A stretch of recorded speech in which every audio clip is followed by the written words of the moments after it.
Alright guys, so today I'm just going to share pretty much what I do to find trade setups. So I only trade two types of trade setups, as you know.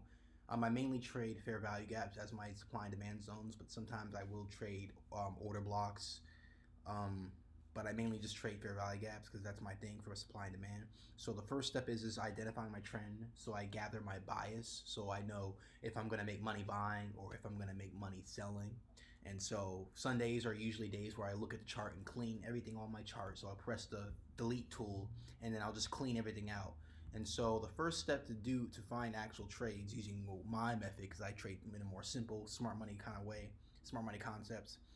Like I said, I trade fair value gaps, which are supply and demand, and I look for my market structure slash trend. So that's the first step. So right here we're on EuroCAD, right? And currently EuroCAD is going down. I used a 30-minute to the 1 hour for my actual structure for my trend, the 30-minute time frame and the 1 hour. And I zoom out so I can see the relevant highs and lows, because sometimes like traders will zoom in like this, and then when they zoom in, they'll see all these miniature highs and lows inside of the trend that are more of internal structure than the full trend. So that's why I zoom out like this, right?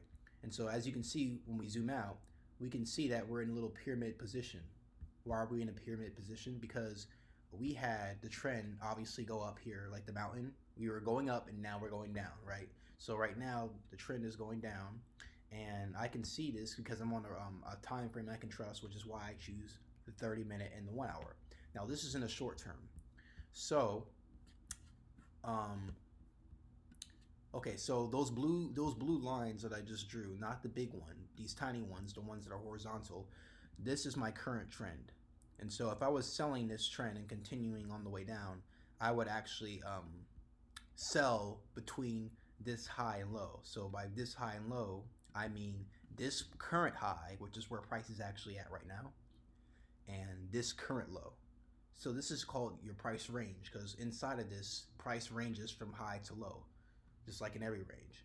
But since we're selling, we're going to be selling high, because that's where price, when we want price to range from high to low. So we're selling high at premium prices. Premium price means prices that are expensive, and discount prices are prices that are cheap. So if you look at the price scale all the way to the right, you can see how the numbers increase when you go up. For premium prices, that's why it's up, and down for cheaper discount prices. Since we're selling for money, for profit, we need to look at the premium prices. We don't need to look at the actual price and know the specifics of all this stuff. We just need to understand that the market is going down, and when the market is high on the chart, that means prices are premium. So right now, prices are technically premium, even though we're on a downtrend, because currently it's premium because it's up. And if the market was going down, and if the current price action was going down instead of looking like it's going up, then we would be in like more of a discount price level. But so if you were buying, basically this wouldn't be a time to buy. So since I want to make money, I'm trying to find a fair value gap, and then this is my current range. I don't really necessarily have a gap that I can trade off of yet. So I need supply to come inside of the market. And so for that, we're going to go to the 5-minute chart. So, all right, so what I mean by supply entering the market is we need this. You see this little internal trend? This is our short-term, small time frame trend, not our higher time frame like the 30-minute and the 1 hour trend, which was showing down, right? This chart is showing up. So we need this trend to be disrupted in order for us to get confirmation that we are going to sell and find our trade setup. So what I'm going to do is I'm going to wait for price action to actually break below this range and create some unhealthy price action. Unhealthy price action is basically what you see right here, where we saw that big giant movement going up where the arrow is pointed to. It starts low, and then we go higher, higher, higher, higher, higher, and the price just kind of shoots up. That's called unhealthy price action, because the corrections, which are here, these retracements slash corrections, which is when price comes back down before going back up when we're in a bullish trend. And if we're in the bearish trend, it's kind of the same thing but different. Price comes back up before continuing down. And so if we're in a bullish trend, price is going to continue up, and if we're looking for a bearish trend, price will continue down. And so when it does that, before it continues, it will leave a retracement slash correction. That's what these are. And then so like it said here, we had price action jump up like this, and then price came down a little bit, and then instead of price jumping up, we just have all this chop. I call it chop. This consolidation. It's going up, but it's not really moving. Low volume, and so that lets me know right there that the momentum is actually low. So we have low momentum right now and low money, low momentum in the market. We have low volume. So the market doesn't have that much. It doesn't have that much activity in it. And so, well, it's technically institutional activity because the institutions and banks in the forex market are the ones that make the market move in the first place. So I would need this price action right here to actually drop and show me some unhealthy price action candles going downwards for me to actually look for my entry, which would be a gap. Because when price went up here and shot up here, we can see all these gaps left behind that you could have traded off of. So yeah, you could have traded off of this gap right here. Some people would have traded off of this one. I would have just traded right here, and you could have made that little tiny amount of profit. But I don't really think that's enough, obviously, because we're on a small time frame and the market didn't really move that much, and we're in a bearish trend. So what we need, guys, is we need, like I just said, I'm gonna draw it right here. We need this to happen. We need the price to move like this in a downward direction, and I'm not gonna enter the market just because price moves just down. We need a correction, so we need price to come back up, and we need price to continue going down, and that lets me know the trend changed. Then I can actually look for my trading entry in between our new range that would be made. So what's our new range? So our new range would be this where the arrow is pointed to, that range, but in specific terms, it would be like this, guys. So we would just have like a high here, and we would just have like a low here. Those are two lines that I just drew, the blue lines representing my high and low, and in between that is my price range that I'm trading in. So this represents my focus, where I'm focusing. Those blue lines in between that is where I'm focusing on trading. And that would be the case if I get this confirmation. And so that's all I do for my strategy. I'm just waiting for a confirmation to happen, and then I'm executing off that confirmation. I'm not just guess trading. I'm not just getting into the market. I have what's called a system, which is essentially your trading strategy. And that's why I say it's important to have a system, because when you have a trading system, all you're doing is just following your trading plan, a part of your system. And when certain things happen in the market that meet your system's requirements, then you actually look to enter a trade.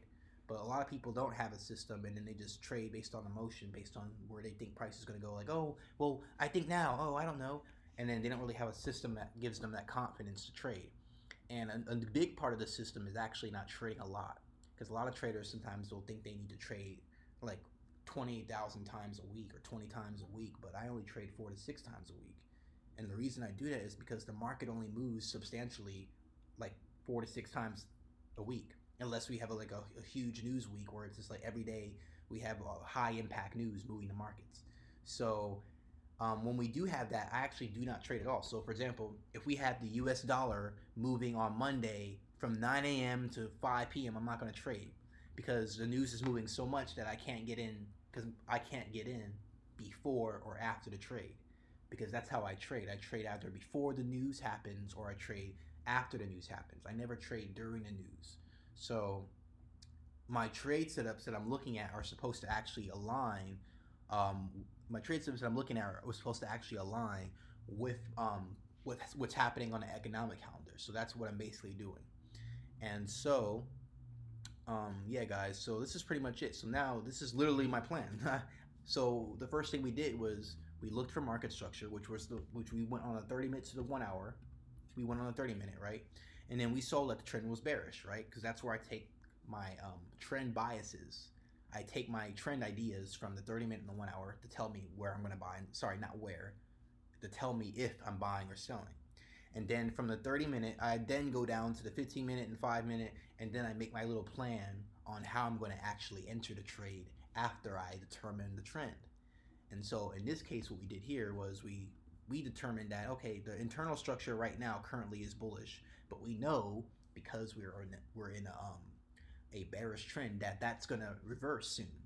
And so when it reverses, we're not just getting in the second it reverses. Like I said earlier, we're waiting for the price to drop, supply to come into the market, and then once we wait for supply to come in the market, we need this extra confirmation of extra unhealthy price action. So supply came in the market right here at first by going down, but that isn't necessarily a disruption of a trend. because sometimes price can come down, fill in some sort of demand zone, and then continue going up. That's the whole purpose why I usually wait for it to happen again, and then price will come back up, and then it will continue going down again. So if I drew this on the screen, it would just look like this. We had price come down the first time, and then we had price go down the second time. Those are my two confirmations to get into a trend, or sorry, yeah, get into a trade. And the same thing applies if the market is bullish. If the market is bullish, then that's how I'm going to trade as well. I'm going to wait for the market to disrupt a downtrend by, hold on, let me just show you. To disrupt a downtrend like this. Let's say I'm drawing this, right, and the market's going down, and then for this trend to be bullish and for me to actually enter it, I need more than just this. I need more than just price going up like that. Oh my god, it's going up, it's bullish. No, it's not, because it can go straight back down. So what I do is my system is waiting for price to come back up a little bit, and then by going up like this, disrupting this high, it disrupted that high and this high. I like to take out at least two highs and lows, right? And then I need price to come back down again, and I need it to go up again, giving me two pieces of unhealthy price action. So we had the first unhealthy price action movement down here, and now we have the second one. And now after I see that second one, what I'll do after that, highlight the new high it made, like I'm doing right now, and then the new low it made. And so let me actually color code it so you understand. So the orange, that's the orange lines on the screen right now, they're being color coded. That's my current range, like we talked about earlier, where I'm focused on. Now that we have the movement we need, we just need to focus on our current range and trading that. And so whether that's looking like, whether that means price comes back down and fills an inefficient price action, or if it comes back down a little bit, that's what we need to know. We need to know our first price action movement, which was there, and then our second one. And so once I have that, then I can start looking for actual entries. So let's say I find a gap or demand zone down here, and then I actually there it is, and then I actually get into this trade, and I'll target the next high, or I'll target equal lows and equal highs, and then my stop loss will be like right under the candle that I'm trading. So it kind of looks like this. I kind of trade like a tight, there it is, boom, I trade like that, and then that's all I'm doing, and I'm doing that 4 to 6 times a week. But yeah, guys, I'm trying to pull up my stuff here. I do have a trading community. It's not a lot of money. It's literally like, what is it, like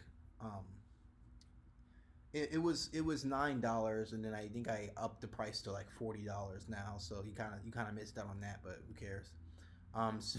So this is the group. Inside of my trading group, obviously, I do have chart galleries, so you can actually see the examples of every single type of trade I make and every single type of way I trade, including the market structure we just talked about, which is right here. And so this lets you know what it looks like. So when I'm trading for real, it looks actually more neat, like what you see on the screen. You see those blue circles? This is called the Eclipse tool. You can use this on your own TradingView account, and I use the Eclipse tool to actually highlight my current trend and highlight what I'm actually looking for in terms of market structure. And then I use that so it's clear for everybody in the group to see, because people like it when I put the circles rather than the lines, because it just makes it more obvious. So I'll usually just do that. And then this whole chart section is literally a whole chart dedicated just for market structure, to help you learn market structure. And then once you're good at market structure, then you can move down to supply and demand zones and learn which are the two types of trades that I trade, which was order blocks and fair value gaps. So this is an order block trade example, right? So there's a fair value gap below here, and then the order block is on top. If I see order block on top, I'm trading that order block, because chances are our price is going to go up to fill in that order block before going down. So this was me in a bearish trade. All right. And yeah, this is literally all I do. So if this is something that you're interested in, you just prefer someone more simple, you know where to go.